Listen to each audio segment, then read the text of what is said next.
Hey, how cool is this? Rays left-hander Ryan Yarbrough is celebrating the 12 days of Christmas on his Instagram feed. It starts Monday. It'll go through Christmas Day.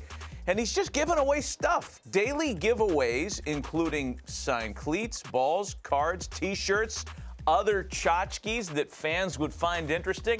And for a guy who grew up as a Rays fan, who is currently an important member of their pitching staff, what a nice give back to the fan base. It's good to have Ryan on the Thursday program with us. Hey, good morning, Ryan. How you doing? Hey, guys. Thanks for having me. Tell us about the motivation for your 12 Days of Christmas giveaway. Are you just trying to clean out stuff and declutter?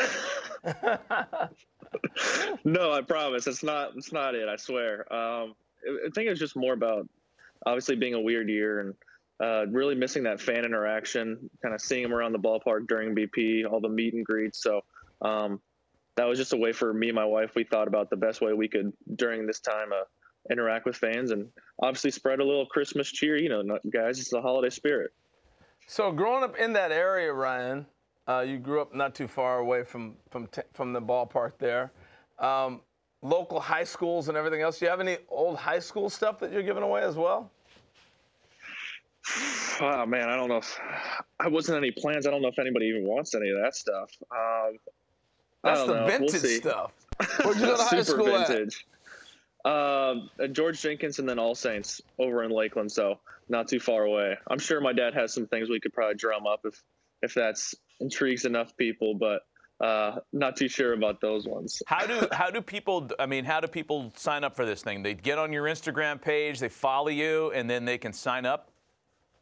Yeah, we're still working all the logistics out. We're going to put some things out here in the next couple of days, but like you said, it's going to start on the 12th, which I'm pretty sure is Monday, and it'll be a mixture of trivia, little baseball, little Christmas thing. So just a way for us to interact and kind of, like I said, spread some little holiday spirit, things like that.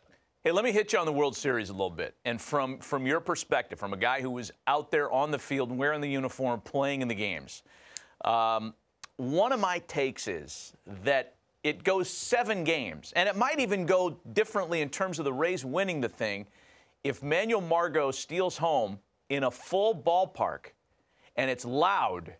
I think that's the difference in the whole series. Is there any meat on that bone? Would you agree with that?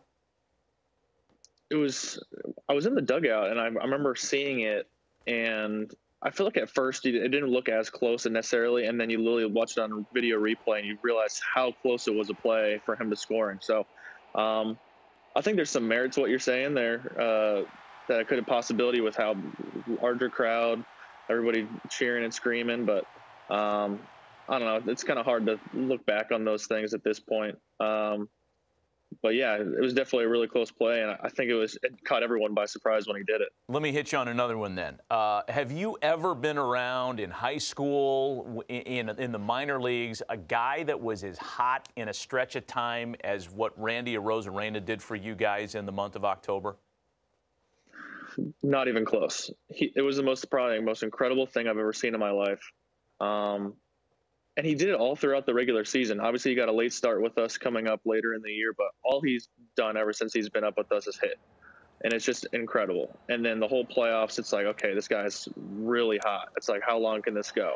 And then it just would keep going on and on and on, and it just wouldn't stop. It was like he never turned it off, the switch. So it's just incredible how he could, like, push it and keep that hot streak going, because certain guys, it's like, okay, you got really hot, and then it just kind of fades off a little bit, but it never faded. He was incredible the whole postseason. You know, now that you have some time to be home from the World Series, and obviously the year we went through with COVID, no fans, and finally you get fans at the World Series or whatnot, but it's still not the packed, crazy crowds that we normally are used to at a World Series. Do you kind of feel like you got ripped off a little bit getting to the series and not having all the craziness with it? You know, it was a little different this year, but we had so many memorable moments throughout the postseason that I feel like that was the big things that I'll remember and going forward. Like Mike Brasso hitting the Game 5 home run and the DS off Chapman was a great moment. And then you had another crazy moment, maybe not the best one, but we had the 3-0 lead against Houston, and then they came back and then forced all the way to Game 7. And then the great World Series, and then me personally being a part of Game 4 when Brett Phillips had that miraculous finish, and he couldn't breathe. I remember he was talking to MLB Network and you guys, and just could not breathe at all. Had to take a little break beforehand. So just full of memorable moments, even throughout the season, that made this season special. What stood out for you personally when you look back at your game you threw in? I think all the emotions you felt was pretty significant, because all the I don't even know how many half innings in a row that was a run was scored, but it was something incredible in that game, going back and forth. But I mean, personally, and a little funny wise, I got to show off a little athleticism as a pitcher and chase down that little short pop up right there to third base on that shift that no one was there for. I remember that play. Yeah, Cash comes in. He's like, "Hey man, you got a little athleticism in you," and I was just like laughing, just trying to stay focused, keep going to the game. So that was probably the cool thing personally I remember. You know, I think that, and we're aware of it because we're in it every day, but for casual fans that might have kind of helicoptered into the World Series, and maybe guys like Kevin Cash and Kyle Snyder aren't like celebrity manager coaches, not household name guys. You've got a couple good ones there, man. Talk about the relationship there between the three of you, and what about Kyle specifically makes him as successful as he is? It's incredible. For one, obviously, you see now Cash getting the recognition that he deserves with getting Manager of the Year, and but personally with Kyle, I've honestly had him every year since I've been with the Rays organization. I got traded over here in January of 2017, so I had him all that year in AAA, and then every year I've had him in the big leagues, and it's been huge. He gives you that individual relationship. Just really helps you emphasize what makes you successful, putting you in the best position to succeed, and he's always in your corner. So he's a great guy to have, and I wouldn't want to have any other pitching coach. Now, I want to ask you about, obviously, Blake Snell. I'm not going to ask you about what you thought of the decision, but what I want to ask you is Kevin Cash says that's kind of what they do with their plan of setting it up. So I want to go into pregame. Do they tell you guys, here's how it's scripted out? I think I'm going to see you in the fifth inning. Be ready. How does that work when you know they're scripting out a game for you? I feel like there's never really anything talked about for the most part, unless there's like a super specific game plan, which I don't feel like is very often. It's more of, hey, as a starting pitcher, I'm going to go out there and throw the ball as long as I can. And basically the only way I'm done is when they take the ball out of my hand. That's it. That's all I want to know. I don't want to know anything between, because I'm one of those guys where I don't need to know too much information. Just give me the ball, let me go throw, and when you want me to be done, just come grab me. So that's how I personally look at it. I think most guys look at it that way. But there's always an idea. It's never of, hey, there's always a data or something to back it up of why they're doing specific things, which is fantastic. And so you understand that there's a rhyme and a reason for it. And I mean, our bullpen was such a huge part for us all year, so they're always going to go to them in crucial situations. So when that happens with Blake, everybody discusses it, but you guys pretty much know that's the plan. That's what we do.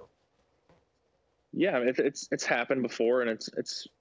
I feel like as a pitcher and a competitor, you're not obviously not wanting to come out, but at the end of the day, when you kind of see things and understand, hey, this is like, I mean, they'll even communicate with you afterwards. Hey, this is why we're doing things, and help you understand a little bit. You don't have to like it. They're not trying to like hold your hand through it or anything like that, but they're trying to win ball games, and they feel like that's the best way to go about it. Last question for me for you, Ryan.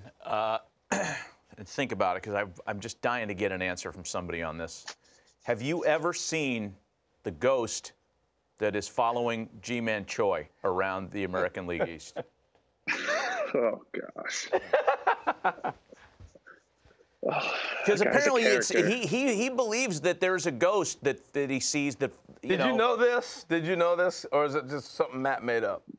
No, I swear I've never heard of this. And G-Man's a very interesting guy. I'm sure you guys have met him a couple times, but he's I've never heard of this. I need to hear the details on that. Yeah, okay, man, so here's the details. Give him the details. Well, man. Apparently he sees this ghost. He saw it at the Pfister Hotel in Milwaukee, as many players seem to feel like there's haunts there and ghosts and spooky things, whatever. But I guess G-Man is convinced that this ghost has been following him around for a while, or series of ghosts. It's actually in the Rays media guide that he, sees these ghosts that are around him.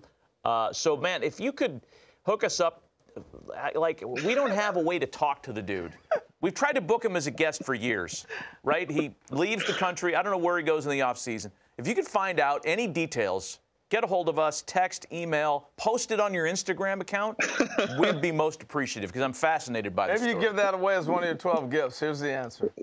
Seriously, I'll do some detective. Here's the note. That. This is the way it appears, Ryan. I'll leave you with this. This is what it says in the Rays media guide. G-Man is terrified of ghosts and believes to have had many encounters with them, including hugs and whispers. His first ghostly encounter in baseball came while recovering from back surgery in 2011, when he felt a spirit on his chest and awoke as he felt the bed slump.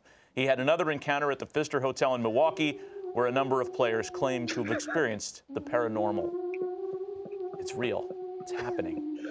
They were just trying to give him a hug, apparently. That's all I heard. It could be a friendly ghost. Hey, Ryan, thanks for the visit, man.